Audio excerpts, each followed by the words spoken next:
Okay, welcome to the recording of the QEP Faculty Workshop, Teaching and Tech. I'm Megan Crowley-Watson, and I'm the QEP Director and Writing Center Director here at Edward Waters College. Today we're going to cover a variety of tech tools. They'll be labeled as pay or free, so you can make your decisions which ones you might like to use. So first, during this workshop, I like to ask people, why would we use technology in the classroom? And there's some standard ideas here. Connect to students, improve retention, help students connect to one another. Also gives them, in some cases, a private space to create and ask questions.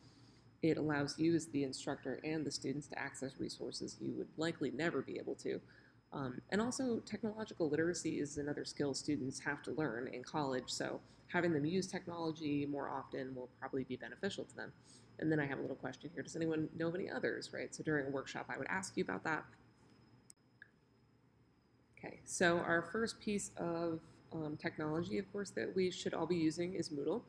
And again, for the workshop section, I usually ask the questions on this slide. How many of you use Moodle for your courses? The answer should be 100%. What Moodle-related questions do you have? So this is a little Q&A section, so if you do have some questions, please shoot me an email. I like to ask people what other LMSs they have used and what they think of them, right? Moodle is our LMS, our learning management system. And many of us have used multiple learning management systems over the years. For example, I've used Angel, Canvas, Blackboard, D2L, just a variety of systems.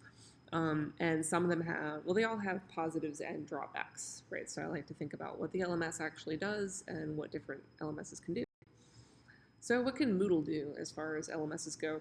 It can host a variety of assignments for your students, of course, quizzes that auto-score, database entries, so you can create a database and your students can create entries for that database and you can score that. You can have students upload or type in essays and you can use Moodle's rubrics to grade them. You can use e-portfolios, Turn-it-in assignments, and workshop assignments where students can comment back and forth on each other's work. Now, Moodle, the biggest benefit I would argue for professors is probably that Moodle allows for faster grading. Rubrics input ahead of time will auto-calculate as you're grading, and it will also push that into the gradebook. Now, as we move forward here, we're going to be using Campus Labs, but that is integrated right into Moodle as well. You'll click a button, it'll take you right over to Campus Labs, and it'll push that grade over to Moodle. Okay. Moodle also allows you to deposit information, handouts, presentations for students to find. So our next piece of technology here that we're going to look at is called Text Expander. This is something I use on a regular basis. And Text Expander costs $40 a year. It expands text based on a preset code you give it, right? So you write a particular series of letters or numbers or whatever, and it will expand a snippet of text that you have written ahead of time. So since I grade essays sometimes in Word, I will have a variety of snippets, things like subject-verb agreement, fragment, APA citation, and format. And for APA citation and format, for example, it is quite a long snippet of text to type out to explain to students that you want it in 12-point Times New Roman font, double-spaced, 1-inch margins, normal character spacing with proper APA citation, right? If you wanted to say all of that, that's quite a bit of typing. But if you're going to say that every time that you notice a formatting error, just so students will go through and check all their formatting, you can drop in what I do, which is a +sign APA, and that will expand a whole paragraph explaining what you're looking for and also linking them to the APA website if you'd like. I find it saves quite a bit of time.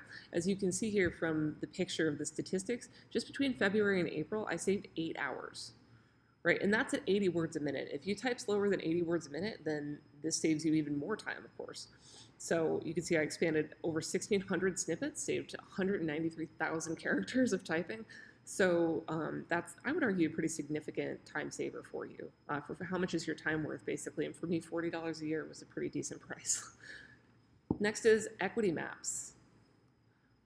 Equity Maps is a really cool piece of software that allows you to track discussion board and use and more easily analyze your discussion board metrics and also grade it more easily. So it creates a seating chart for your class discussions, so students would need to sit in the same seat every time, but it will make grading much easier, and there's a link at the bottom here if you're interested. This is what it looks like. So let's say you're all sitting at a table here from across from one another. You can see that these are all labeled with names, and you can also label them with gender and whatnot. and it will tell you basically who is dominating the conversation. Are women talking more than men? Are men talking more than women? Do you have certain students that talk constantly and other students that never talk? So this will help you encourage classroom discussion from students that are maybe a little bit more reticent to enter discussion, and also help you grade the participation of students that are participating and help you balance out your discussions. Next are writing aids. For $60 a year, you can use Pro Writing Aid, and for free, you can use Espresso. Now, of course, Pro Writing Aid offers you a bit more significant analytics, and it's also real time. So while you're typing, it will offer insight and some suggestions. Now, Espresso Beta, you have to go copy and paste your text into this website, expressobeta.org. Espresso-app.org, but this is Espresso Beta, I believe, because it's still in beta testing. But it works very well. So you would copy and paste your text into there, and you can see the words here that are highlighted and what they correspond to. On that list there on the right side, which goes very far down, actually. I mean, it's quite an extensive list of metrics. You would click the metric that you're looking for, and it would highlight it in the text for you. So in green here, highlighted are weak verbs, and highlighted in blue are filler words. And you can see there 43% of this text is weak verbs. This isn't good, right? You would want to go through and find out what's going on with your verbs and see if you can liven them up a bit. Okay, next is geography, culture, critical thinking. We have, for this, Google Virtual Tour and GeoGuessr. Virtual Tour allows you to create exactly what it sounds like, virtual tours of different places around the world for your students. And you can send them a link and they can follow it on their own, or you can go through it in class in real time. Very cool. Next is GeoGuessr. This drops you into a particular part of the world at Google Street View, and then you have to try to figure out where you are using as few clues as possible. It is quite difficult. You would think it wouldn't be, but I've tried it a couple of times and I always have difficulty figuring out where I am. So even if you're just looking for a little bit of fun and to learn something about the world on your own, this could be a really fun thing to do. But for those of you teaching culture, critical thinking, geography, history, kind of anything like that, this could be quite useful for you. Next is WebJets. WebJets is free. It's a virtual bulletin board for organizing ideas and projects, but I do have a video here that I do think probably speaks for itself. So I'm just going to let this play so you can see how it works.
Now, of course, coming in 2016, this is already out, and I thought it was a pretty cool piece of software for you guys. Okay, next is a chat room for students called YoTeach. This allows you to create a chat room students can log into anytime they want, add pictures and drawings and whatnot. It's pretty cool. This is what it looks like. Okay, next is Insert Learning. This lets you use web pages to teach, adding your own commentary, inserting videos, adding notes, things like this. This is what it looks like when you've gone through, grabbed a web page and dropped in some questions. Next is Nearpod. Now this is free for up to 40 people per class, and I know a lot of our classes are below that, so this could be quite a useful piece for you guys. This software allows you to send your presentation to all devices in a certain proximity, so your students' phones would have something broadcasted to them, right? So this could be very useful for those of us who find it to be a challenge to get phones put away in the classroom. Why not just use them? we're fighting an uphill battle sometimes. So, okay, everyone, pull out your phones and let's take a look at this particular presentation, right? And of course, you could still put it up on the screen for students that didn't have phones. But this could be a good way to incorporate technology in the classroom. Next is the museum. The museum is an actual museum. I believe it's in DC, but online we have a collection of just really excellent primary sources in collections, right? So this is your media literacy collection, for example. You can go through and find already curated pieces of information to use in a particular lesson. Okay, next are presentation softwares. Sway, Prezi, and PowerPoint. You're probably all aware of PowerPoint.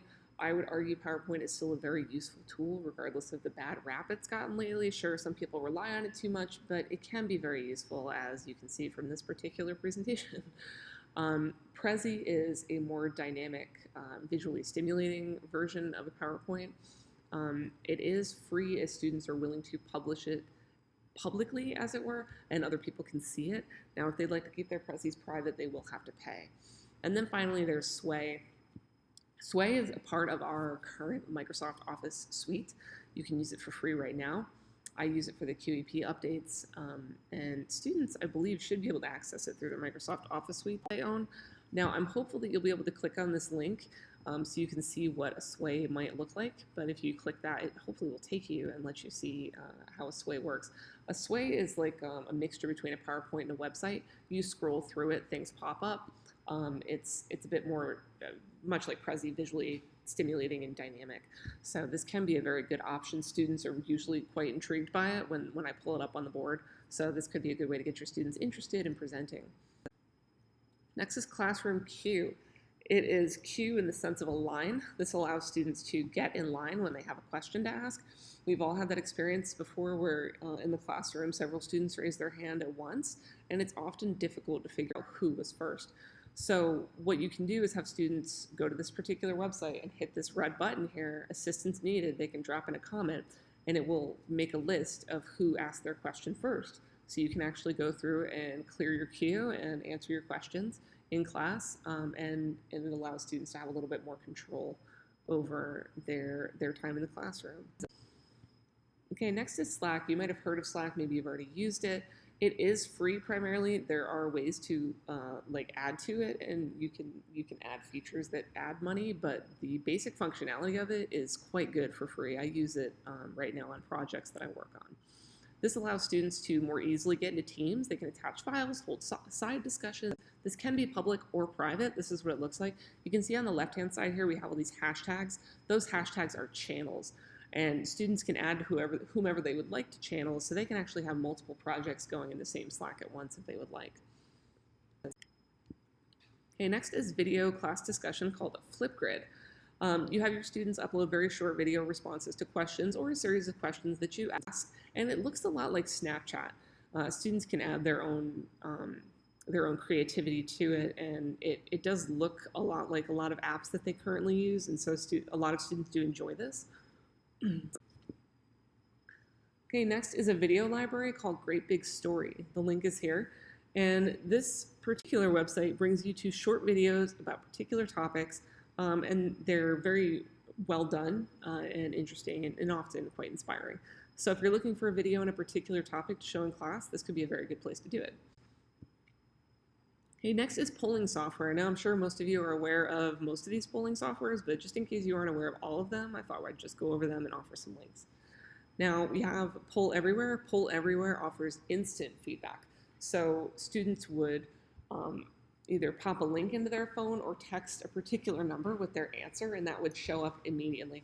So you could ask the class, hey, who wants to cover this topic today, or that topic, or what have you, if you're trying to be a bit more inclusive and involve students in your process a little bit more. There are many other ways to use this, of course. There's also SurveyMonkey. SurveyMonkey is a really easy to use online survey software. You can ask up to 10 questions for free, and it offers really nice looking analytics.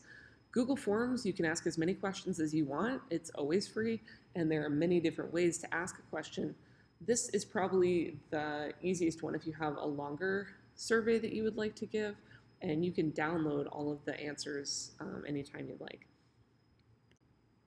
This is what Poll Everywhere looks like. Just a quick shot of that. Okay, and that concludes the recording of our workshop. The workshop, of course, is a bit longer in person because we do have discussion. So I do know this is only about 23, 25 minutes. But if we were to hold it in person, it's probably closer to 40, 45, because I do like to make sure that anyone who would like to ask a question or make a comment is heard. So if you do have a question or comment, please go ahead and email me at mcrowleywatson@ewc.edu. Some highlights and whatnot. It's again a very useful piece of technology.